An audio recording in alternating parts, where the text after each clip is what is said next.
Does he just have hammer for hands? That'd be awkward to eat.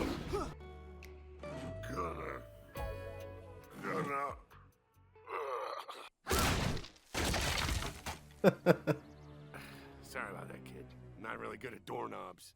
Will your parents send you? Yeah, he does have hammer for hands. I need you to fight them again so they remember they love each other. I obviously don't have shit going on, and I can't jack off, so I may as well crack some heads. They'll kill poor groundhog.